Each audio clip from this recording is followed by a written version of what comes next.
Russell, it is such a pleasure to have you here. We should do this more often. We really should. I'd love that. I'd love that, John. Thank you. It's great to be in Boston, and I expected the weather to be a little bit colder, but it's beautiful. And being here, looking at the common is great, and spending time with you and talking about change and transformation after all of our years of working together. It's wonderful. So thank you for the invitation and to spend time with you. How many years have we worked together? I was thinking about that. We met in 2010. Okay. And I remember you were living in Cambridge at the time. Right, in Harvard Square. In Harvard Square. And I came over, I think I'd met a couple of people on your team, and you and I had an appointment. It was a Friday afternoon, and I think it was 3 or 3:30, and I remember it quite distinctly. At the time, your wife had said to me, make sure you finish by 5 o'clock because you had a dinner appointment. And I thought, well, that's an hour and a half with Dr. Kotter. That's going to be, we're going to run out of things to say, I'm sure. and I remember her coming in at probably 6 o'clock saying, all right, you really have to finish now. You have to go home because we have to go out. So it was 2010 that we had started working together. And then, plenty of trips, starting with, I think, Bermuda was our first trip together. Yes. And then from there to Canada and Europe and Asia and all sorts of places in between. Yeah, I remember a number of our times in Bermuda. Yes. With a client. So, and that was early in the firm's history, relatively early. It was. So after my many decades at Harvard Business School, we were still cranking it up, and you were an important person in helping us crank it up. And doing, I think, a great job for that client that we spent time with in Bermuda. Well, thank you. It was fun. It wasn't easy. It was challenging. Yeah. But I don't think any of us we don't do this because it's easy. We do it because it's rewarding and challenging, and right. You get some great impact. So I'd be curious to know, and I'm sure a lot of people listening would be curious to know how and why you got into this, the space of organizational performance and specifically transformation and change. I have been interested, as far as I can remember, in performance. Why some organizations and execs outperform others. And that was explored in one context in my doctoral thesis. That led to leadership as somehow a particularly important part of all of this, which led to, and by the way, leadership is not management. Right. There are different things that serve different purposes, both enormously important. When we first said that, people either didn't differentiate, or it was leadership is good, management is bad. Right. Okay. I don't know if it's changed all that much, but we can come back well, to that. That's an interesting question that I think still gets into people's way. You're right. That led to, as we explored leadership more, the topic of change, because leaders drive change and they react to and help organizations adapt to this increasing amount of volatile, fast-moving change that creates a level of uncertainty that is unprecedented.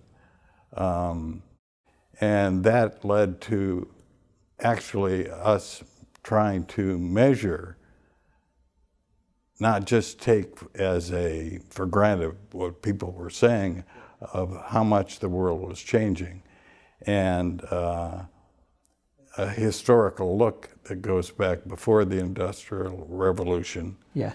And in the last 50 years with the digital revolution. I mean, everything is kind of going like this, with huge implications for governments, for individual firms, Absolutely. et cetera. Yeah.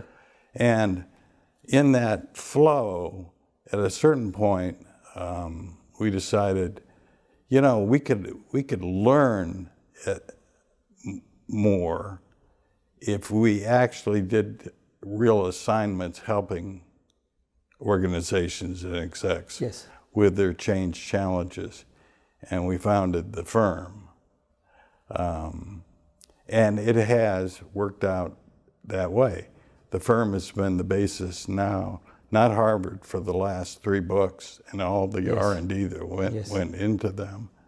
And it's given us a new lens and a more nuanced and microscopic look at some of the things that go on in the high-performing, high-adapting, faster-moving organizations that are able to capitalize on unprecedented opportunities Yes. these days. Yeah.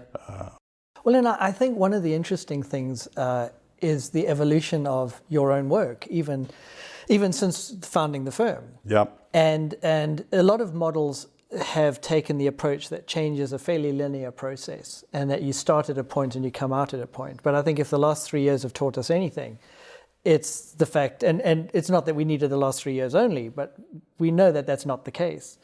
And yes, while leaders drive change, we're increasingly seeing the change coming from every other angle possible, whether it's consumers, whether it's regulation, whether it's COVID that none of us can control, as an example, or whatever the case might be. And I think how your work has evolved, how the work of the firm has evolved, has been really exciting to see as well. So the model now is one that isn't linear and hasn't been for some time. And I think, so that's one important, I think, evolution of the work. The other is the incorporation of the behavioral dimension that I think was there before, but perhaps wasn't as explicit. You know, the domain of behavioral science has been growing and growing as we've started to learn more and more about the brain and how humans behave. And I think that there's some fascinating insights that start getting layered into the process now around change. Well, and if you will remember, you are the one that actually got a project started within the firm to look at brain science and neuro research and the implications for organizations. Yeah, that's right. You walked into our whiteboard room in the Cambridge office one day, and by the time you walked out, I'm all excited in putting together a team, which we did. Yes, we did. And to look into and ask the question, not just what's happening in neuroscience, but what is, if anything, is really, really, really important if one is trying to run organizations in a rapidly changing, volatile world. Yes. And that, our first report of that came out in the latest book, just last year. And it was really exciting. And it's related to one of the things that I find most exciting today, which we call the emerging science of change. A key component of which now is human nature that has evolved from a philosophical discussion to something that's based on neuroscience and brain research. Yes. So, by the way, thank you. Well, it's been very exciting.